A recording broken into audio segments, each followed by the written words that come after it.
Internal reproductive organ, कल हमने पढ़ा था एक्सटर्नल रिप्रोडक्टिव ऑर्गन, आज हम पढ़ते हैं इंटरनल रिप्रोडक्टिव ऑर्गन क्या क्या होता है। ठीक है, इसमें सबसे पहले आता है वजाइना, जिसको हम बर्थ कैनाल भी बोलते हैं। ये ट्यूब के शेप का होता है, मस्कुलर होता है और इलास्टिक होता है। ठीक है, इलास्टिक ऑर्गन होता है। जैसे कि जब बेबी बॉर्न होता है, ठीक है, तो ये क्या होता है, ये ब्रॉड हो जाता है, इलास्टिक हो जाता है और फिर वापस से बेबी बर्थ होने के बाद क्या होता है, अपनी पोजीशन पे आ जाता है।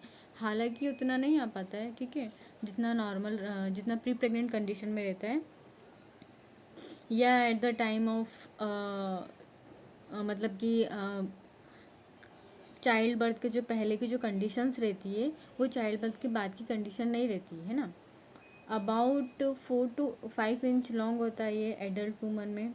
इसका पीएच लेवल कितना होता है, 4 एसिडिक होता है।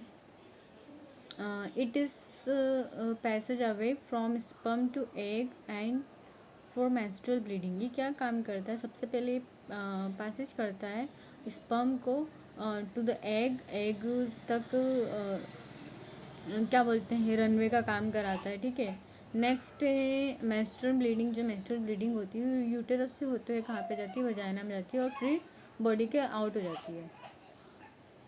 नेक्स्ट है organ of copulation and form of birth canal during parturition. Parturition क्या प्रोसेस होती है, चाइल्ड बर्थ की प्रोसेस होती है। तो जब बेबी डिलीवर होता है, ठीक है, जब एक्सपल आउट होता है बेबी, तो पहले यूटेरस से आता है, यूटेरस से फिर वजाइना सर्विक्स में आता है। ठीक है, सर्विक्स से होने के बाद कहाँ पे जाता है, ये वजाइना में आता है। वजाइना में आने के बाद फिर आउटर इन्वायरमेंट में आता है। तो ये क्या काम करता है कि ये बर्थ कैनाल इसलिए इसको बोलते हैं। नेक्स्ट है हमारा यूटेरस। यूटेरस एक थिक वॉल्ड मस्कुलर ऑर्गन होता है, पियर शेप में होता है। ये आपको फर्स्ट में पता होगा। ठीक है, किसका क्या होता है ऑर्गन, किससे बना होता है, कौन सी टिश्यूज वगैरह होते हैं, ये सब हम फर्स्ट में पढ़ चुके हैं, फिर भी मैं बता रही हूँ। The uterus is thick walled. इसकी जो वॉल होती है वो थिक होती है ना, मोटी होती है, मस्कुलर पूरी मसल्स से बनी हुई होती है और पियर शेप में होती है।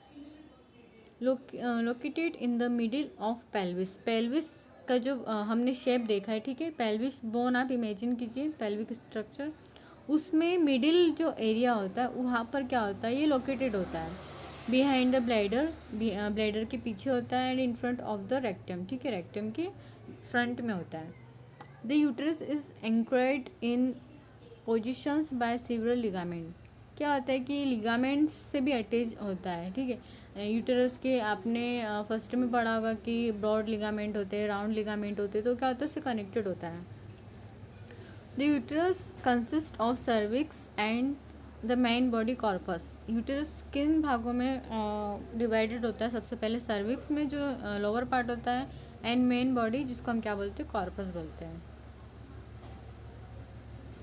अब सर्विक्स देखो, cervix is the lower part of the uterus. जो लोअर पार्ट होता है हम उसको ही सर्विक्स बोलते हैं। इसमें दो ओस होते हैं, इंटरनल ओस और एक्सटर्नल ओस, विच protrude into the part of the vagina. It can be seen during a pelvis examinations like a vagina. The cervix is lined with a mucous membrane. ये क्या काम करता है, देखो, सर्विक्स वजाइना और यूटेरस को सेपरेट करने का काम करता है। ठीक है, और जब हम पेल्विक एग्जामिनेशन करते हैं तो सर्विक्स का भी एग्जामिनेशन करते हैं। ठीक है, cervix is lined with mucus membrane. जो सर्विक्स है वो किससे कवर्ड होता है, म्यूकस मेम्ब्रेन से कवर्ड होता है। But the mucus membrane of the cervix is smooth. जो सर्विक्स की जो म्यूकस मेम्ब्रेन है वो स्मूथ होती है। इस नेक्स्ट पॉइंट देखिए, sperm can enter the menstrual blood flow can exist the uterus through the channel in the cervix. Cervix में सबसे पहले वो क्या काम करता है कि स्पर्म को इंटर होने का काम करवाता है। नेक्स्ट और भी वर्क करता है, वो मेंस्ट्रुअल ब्लड को क्या करता है, एग्जिस्ट आउट होने का काम करता है। मतलब यूटेरस में जो ब्लीडिंग हो रही है, ठीक है, वो यूटेरस से होने के बाद सर्विक्स में आएगी, सर्विक्स से होने के बाद वजाइना में जाएगी, ठीक है। तो ये क्या है, एक चैनल के थ्रू वर्क करता है, जिसको हम क्या बोलते हैं, सर्वाइकल कैनल बोलते हैं। और भी देखो इसके functions. The cervical canal is usually narrow. अब इन्होंने सर्वाइकल कैनल की बात करी, वो क्या होती है, यूजुअली नैरो होती है। But during labour the canal widens to let the baby through. देखो जो सर्विक्स होता है, सबसे पहले यूटेरस है, ठीक है। यूटेरस के बाद ये वाला जो पोर्शन होता है, ये सर्विक्स होता है, ठीक है। तो ये सर्विक्स क्या होता है कि जब जब प्रेगनेंसी रहती है तब ये इस टाइप का रहता है, ठीक है। इसका जो इंटरनल ऑक्स है और वो एक्सटर्नल ऑक्स है, वो दोनों क्लोज रहता है। लेकिन जब प्रेगनेंसी बेबी डिलीवर्ड आउट होता है, ठीक है, तो क्या होता है, ये वाइडनिंग हो जाती है, जिससे क्या होता है कि जो बेबी वो नीचे जो बेबी है उसका चाइल्ड बर्थ ईजिली हो जाता है। The cervix is usually a good barrier against bacteria expect around the time an egg is released by the ovaries. Cervix usually क्या काम करता है, जो बैक्टीरिया है उसके अगेंस्ट वर्क करता है। और नेक्स्ट क्या काम करता है कि जो एग अनफर्टिलाइज एग रिलीज हो रहे हैं ओवरीज से, वो क्या करता है, उसको आउट होने का काम करवाता है, ठीक है। जब मेंस्ट्रुअल साइकिल रहती है तब क्या करता है कि जो भी ब्लड है, जो भी जितना भी ब्लड क्लॉट्स है, ब्लड है, उसको क्या काम करता है, आउट होने का काम करवाता है। और लेबर के टाइम पर भी वो वाइडनिंग होने का काम करता है। इसमें फंक्शंस देखो यूटेरस के। The main function of uterus is to sustain a developing fetus. जो यूटेरस का मेन फंक्शन है, हम सबको पता है कि वो क्या काम करता है। बेबी कहाँ पर रहता है, यूटेरस में रहता है, प्लेसेंटा के अंदर। अब बेबी उसके अंदर प्लेसेंटा के अंदर है, तो जरूरी नहीं कि प्लेसेंटा ही सब कुछ कर रहा है, यूटेरस का भी तो मेन फंक्शन है ना। अगर यूटेरस में कुछ कमी हो जाएगी या कुछ एबनॉर्मलिटीज आएगी, तो उसका सीधा असर किस पे पड़ेगा, फीटस पे पड़ेगा। तो वो क्या काम करता है, यूटेरस बेबी के ग्रोथ एंड डेवलपमेंट में हेल्प करता है। Next, it prepares for this possibility for each month. ये क्या काम करता है यूटेरस, जैसे कि हर मंथ मेंस्ट्रुअल साइकिल आता है, तो हम सबको पता है कि जो इसकी इनर लेयर होती है, एंडोमेट्रियम जो लेयर होती है, वो क्या काम करती है, वो जितना भी जो अनफर्टिलाइज एग से, ब्लड क्लॉट से, उसको क्या काम करते हैं,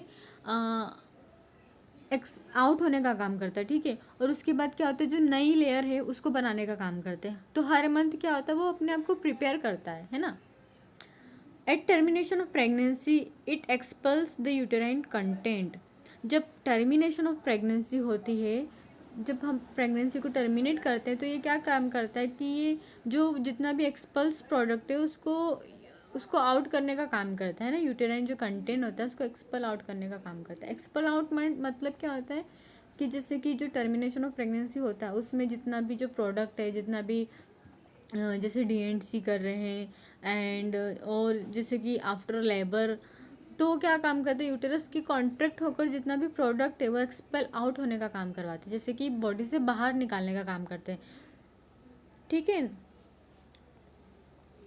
इसका मेजरमेंट देखो यूटेरस का, measures 8 centimetre long, 8 centimetre long होता है, 5 सेंटीमीटर वाइड होता है एंड 1.25 सेंटीमीटर थिक होता है।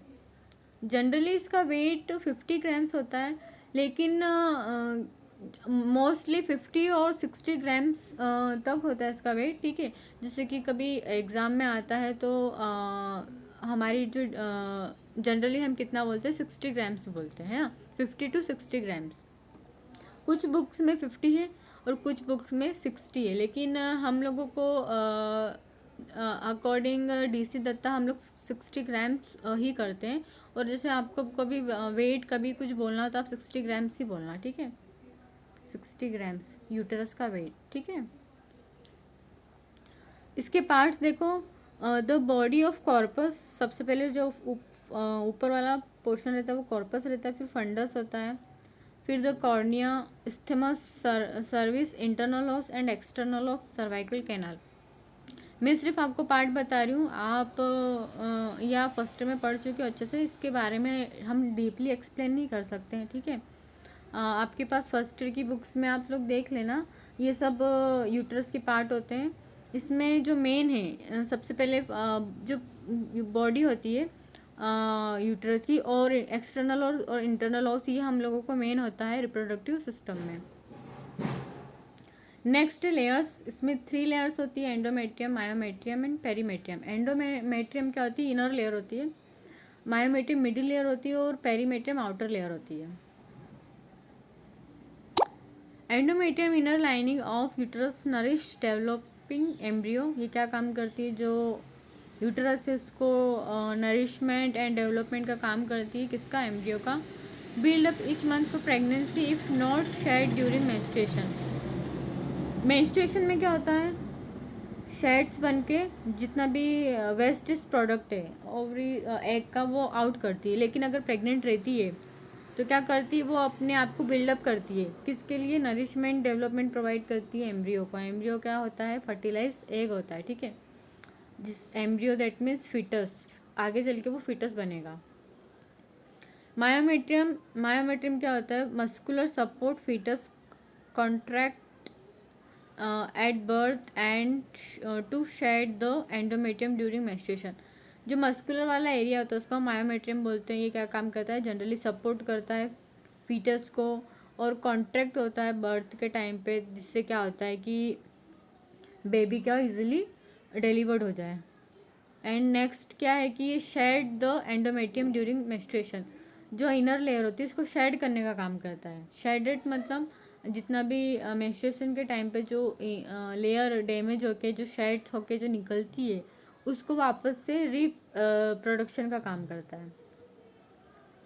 नेक्स्ट है perimetrium. The perimetrium is a serous membrane the lines the outside of the uterus. Uterus की जो आउटर लेयर होती है उसको हम क्या बोलते हैं? पेरीमेट्रियम बोलते हैं। ये क्या काम करती है? ये जो यूटरस की मस्कुलर ऑर्गन है उसको मस्कुलर जो शेप होता है उसको प्रोटेक्ट करता है, नरिशमेंट करता है, ठीक है। ये वाला वर्क कौन करता है? पेरीमेट्रियम करता है। नेक्स्ट है हमारा फेलोपियन ट्यूब। फेलोपियन ट्यूब सबको पता है इमेज कैसी में इमेज कैसी होती है? ट्यूब टाइप का रहता है ये।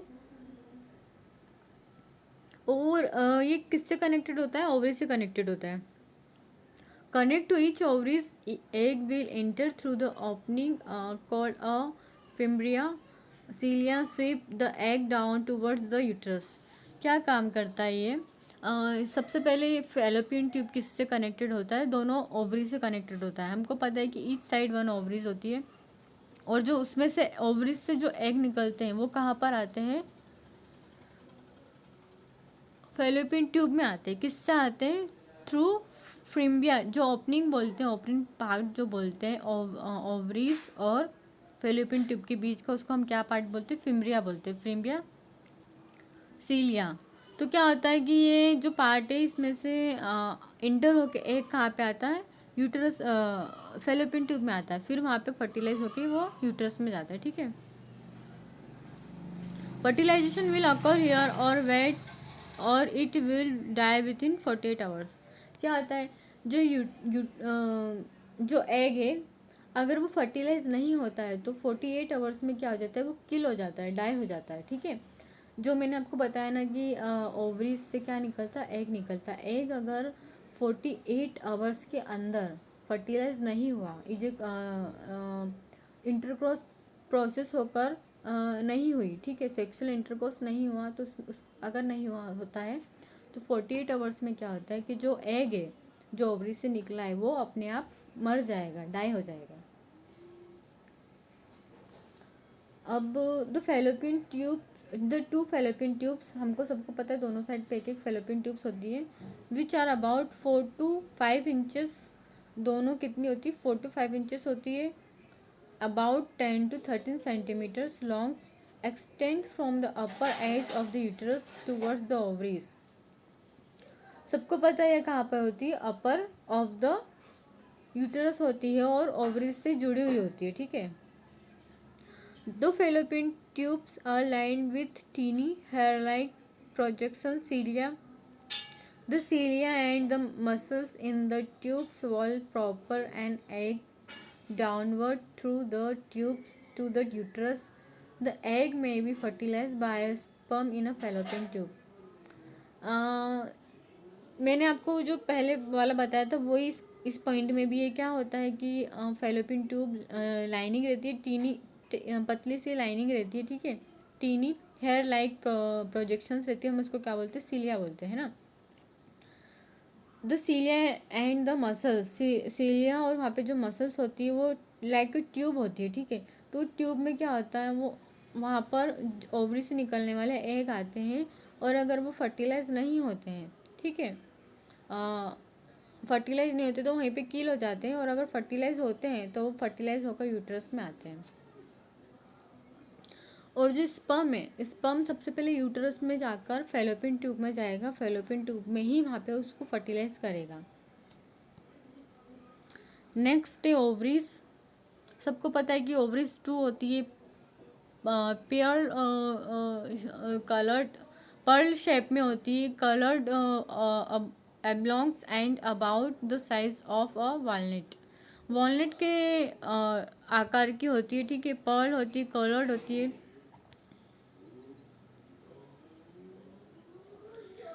दे are attach to the uterus by ligament, ये लिगामेंट से अटैच होती है। In the additional to producing female sex hormone, क्या करती है कि जो फीमेल सेक्स ऑर्गन है, एस्ट्रोजन और प्रोजेस्टेरोन, उसको सिक्रेट करती है। And male sex hormone the ovaries produce and release eggs. और उसके बाद क्या करती है कि ये रिलीज एग करती है। सबसे पहले ओवरीज क्या करती है कि एस्ट्रोजन और प्रोजेस्टेरोन हार्मोन सिक्रेट करती है, इसका ये वर्क होता है। नेक्स्ट और क्या वर्क होता है कि एग रिलीज करती है। The developing of egg cells, जिसको हम क्या बोलते हैं, oocytes, are the content in fluid fill cavity follicles in the walls of the ovaries. Each follicles contain one oocytes. ये क्या होती है, ये एग डेवलप करती है ना, जिसको हम क्या बोलते हैं, ओसाइट्स बोलते हैं। और उसमें क्या होता है, फिल्ड होती है कैविटीज़, जिसको हम क्या बोलते हैं, फॉलिकल्स बोलते हैं। In the wall of ovaries, जो ओवरीज की जो वॉल